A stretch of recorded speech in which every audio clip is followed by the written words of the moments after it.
My daddy used to be a preacher. He came from a family of preachers. My mama's family was very devout as well. Then one day, a few years ago, Daddy decided to quit the ministry and abandon prayer. Not only did he give it up, but he told us we couldn't pray either. So just like that, a big part of what I'd always believed in was gone. My little brother got sick a few months ago, and it was bad. Every day he just seemed to get worse and worse. Mama cried a lot, and Daddy went around with a worried look on his face. Then came the day they told me he wasn't going to get better. He was going to die. I have to admit that I was scared and very sad and very confused about why Daddy wouldn't let us pray. I mean, we always used to pray whenever something was wrong. Heck, we'd pray when nothing at all was wrong. I just couldn't understand why, when faced with the prospect of my little brother dying, Daddy wouldn't let us pray. It just didn't make any sense to me whatsoever. Finally, the day came when little Jacob passed away. Through her tears, Mama told me that his little body just couldn't keep it going anymore. I was devastated. Jacob had been the best little brother ever. He was kind and fun to be around, and he'd always been happy.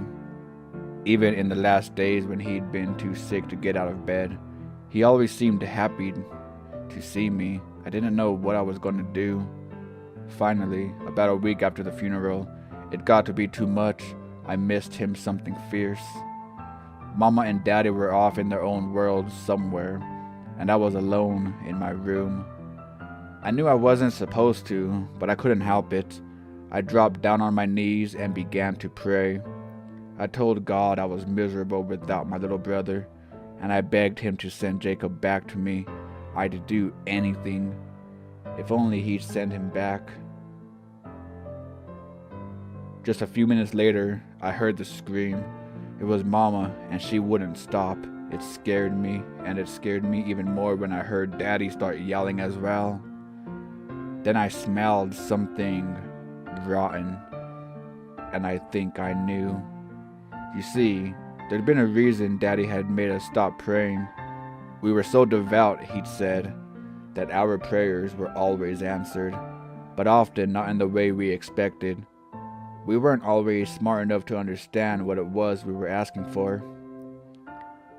Jacob came into my room with that smile on his face I knew so well. The problem though was that his skin was greenish and his belly was all bloated, and there was this yellowish pus oozing from his eyes. I was horrified. He reached to give me a hug and his arm fell off.